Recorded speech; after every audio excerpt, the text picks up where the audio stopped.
MPPSC के नए syllabus को देखकर शायद आप थोड़े परेशान होंगे, लेकिन यूनिट 10 सिर्फ एक नई यूनिट नहीं है, ये एक मौका है मध्य प्रदेश की उस मिट्टी को समझने का जिसकी खुशबू हमारी पहचान है।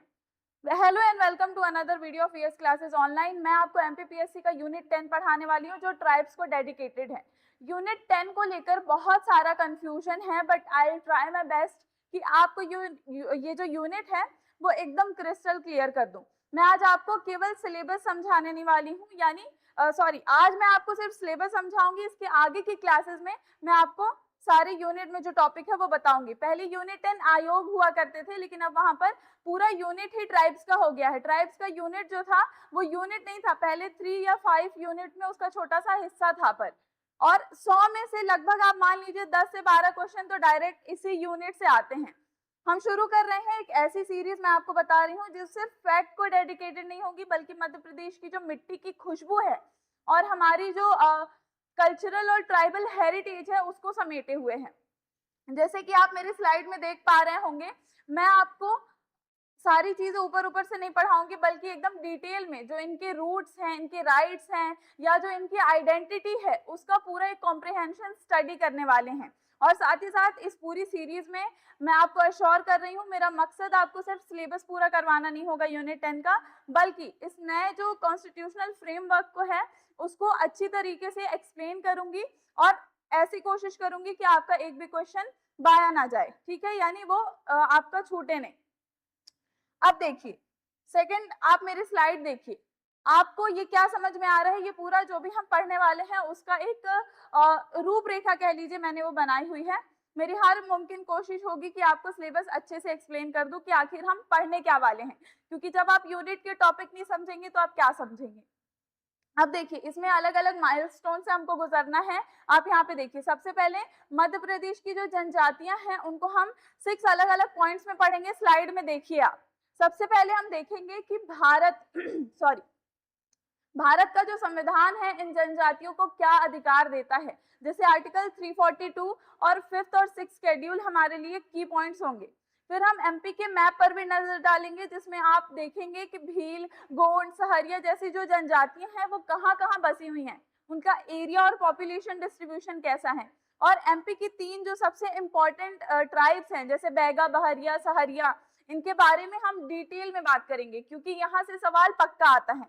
अब देखिए इनका रहन सहन, इनका लोक नृत्य जो है, संगीत है, उनकी जो अद्भुत चित्रकला है, जैसे पिथोरा आर्ट आपने सुना होगा, उसको विजुअली मैं आपको समझाने की कोशिश करूंगी। और ये सारे स्लाइड में मैं आपको जो पॉइंट्स दिए हुए हैं यूनिट 10 में वो सारे मैं एक्सप्लेन कर रही हूँ। हम उन वीरों के बारे में भी पढ़ेंगे, जैसे तात्या भील, भीमा नायक, जिन्होंने आजादी के लिए अपना सब कुछ न्यौछावर कर दिया था।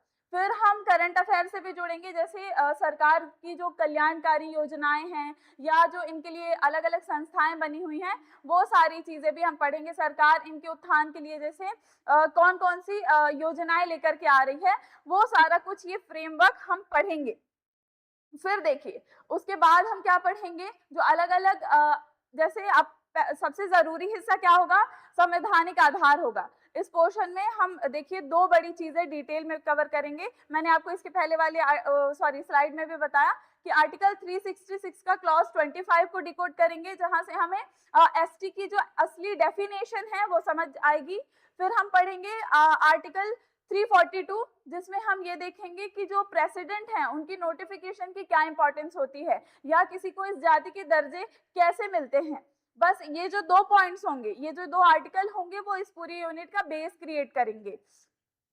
अब देखिए फिर नेक्स्ट हम क्या पढ़ेंगे, आप स्लाइड भी देखते जाइए और सिलेबस भी रखिएगा अपने पास। अब 2 बड़े आर्टिकल्स पर फोकस करना है, आर्टिकल 366 का 25 क्लॉज और शेड्यूल ट्राइब के बारे में जो डेफिनेशन की डिटेल बात करता है।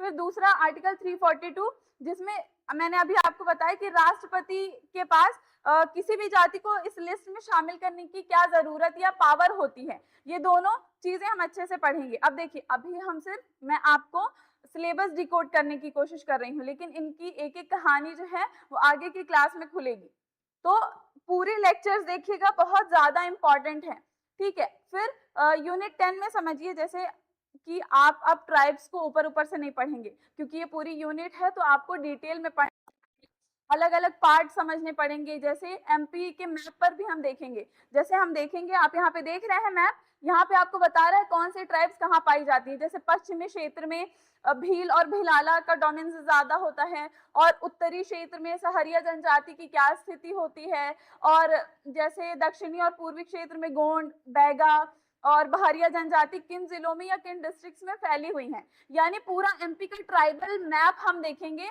सब कुछ समझेंगे एकदम डिटेल में, कौन सी जनजाति कहाँ पाई जाती है। ठीक, फिर उसके बाद से देखो, एमपीपीएससी मजाक बिल्कुल नहीं है। डिटेल्स में पढ़ने का मतलब, जब आप सिलेबस देखोगे तो उसमें ट्राइब्स को इतने डिटेल में बताया गया है।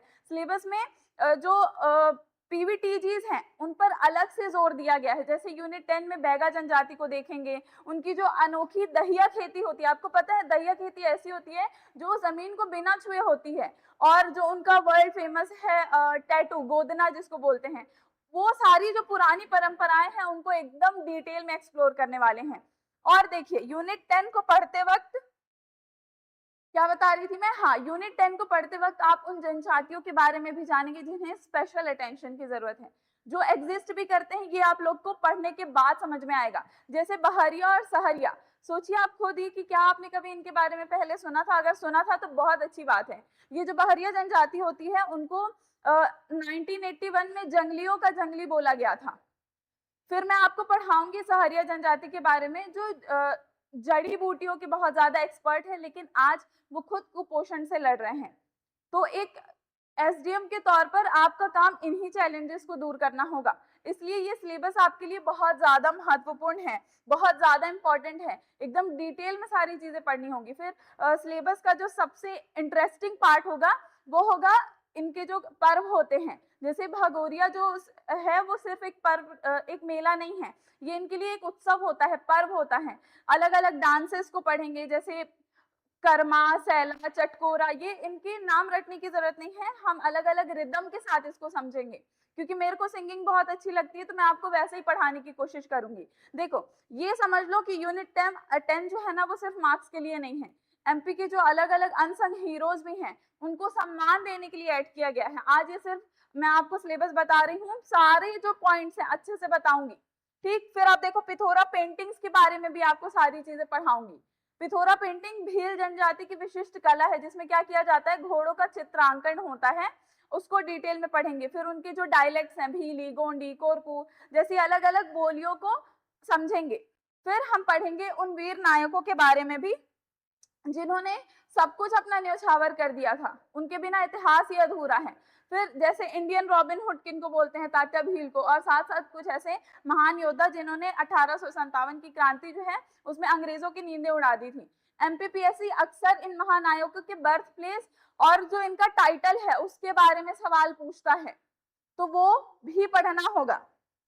और ये देखिए सिर्फ पुरुष नायक नहीं, हमारी रानी दुर्गावती जो है उन्होंने भी क्या रोल प्ले किया था ट्राइब्स की लाइफ में, या जो अलग अलग आंदोलन हुए थे उसमें, उनके बारे में पढ़ेंगे। फिर हम उन बाप बेटी की जो जोड़ी थी वो भी पढ़ेंगे, जैसे शंकर शाह और रघुनाथ शाह, जिन्होंने क्या किया था, अपनी कविताओं से लोगों के दिलों में क्रांति लाई थी, और बाद में उनके साथ क्या हुआ, वो जबलपुर में जाके उनकी शहादत हो गई।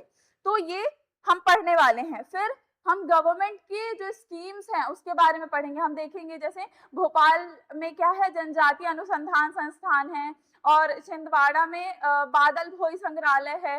तो वो लोकेशन वाले सवाल भी यहाँ से बनते हैं कि इनके लिए कहाँ कहाँ संग्रहालय है। फिर पेसा एक्ट 1996, ये सेल्फ गवर्नेंस का सबसे बड़ा कानून है जो ग्राम सभाओं को असली ताकत देता है। ठीक है, तो यानी गवर्नमेंट की स्कीम के साथ साथ जो इनका संग्रहालय है, पेसा एक्ट है, वो पढ़ेंगे। फिर सिलेबस का सबसे डायनेमिक हिस्सा है गवर्नमेंट स्कीम, जैसे sickle cell mission. Sickle cell mission आप देखिए, आप ट्राइब्स को पढ़ते और उनके अपडेट्स रखते होंगे तो आपको पता होगा, सिकल सेल जो है ना वो ट्राइबल एरियाज में जेनेटिक जो ब्लड डिसऑर्डर होता है उसके इलाज के लिए एक मिशन ये शुरू किया गया था, जो संजीवनी के तौर पर सामने आया है। ठीक है, तो करंट अफेयर में ये स्कीम्स आपको पढ़नी है और सारी चीजें अच्छे से समझनी है। यानी देखो मैंने आपको सारी चीजें एक्सप्लेन कर दी, क्या क्या पढ़ना है। अब देखो निष्कर्ष में क्या बता रहे हैं, समृद्ध विरासत, यानी आपको इसमें ट्राइब्स को पूरे डिटेल में पढ़ना है, कुल मिलाकर के पेसा एक्ट, गवर्नमेंट की क्या स्कीम्स हैं, गवर्नमेंट इनके लिए अनुसंधान कहाँ कहाँ बनाई है, इनके डांस फॉर्म, इनका कल्चर, इनका लोक नृत्य क्या है, ये टैटू फॉर्म, जो पुरानी परंपराएं हैं, वो सब कुछ कवर करना पड़ेगा यूनिट 10 में। मैंने आपको स्टार्टिंग में एक्सप्लेन किया कि जो यूनिट 10 है वो पहले वहां पे कमीशन था डिटेल में, और जो ट्राइब्स है उनको सिर्फ यूनिट 3 और 5 का एक पार्ट रखा गया था, लेकिन बाद में जो ट्राइब्स है उसका एक पूरा यूनिट रखा गया। क्यों? क्योंकि इंपॉर्टेंस हमको समझनी होगी अपने राज्य की, ठीक है। जो ये सारे एमपीपीएससी हैं वो बहुत बड़े एग्जाम्स होते हैं, और वो कोई भी चीज अगर ऐड करते हैं तो उसके पीछे एक बड़ा मकसद होता है, कुछ बड़ा इंटेंशन होता है।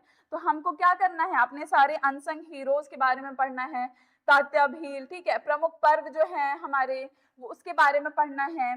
फिर धरती के पुजारी आप देखिए मैंने आपको पीवीटीजीज का बताया, जिनका क्षेत्र क्या है, मंडला, डिंडोरी, शहडोल। फिर दहिया खेती के बारे में इतनी इंटरेस्टिंग चीजें हैं ये, आप पढ़ेंगे तो आपको समझ में आएगा और सिलेबस कैसे कंप्लीट हो जाएगा आपको पता ही नहीं चलेगा।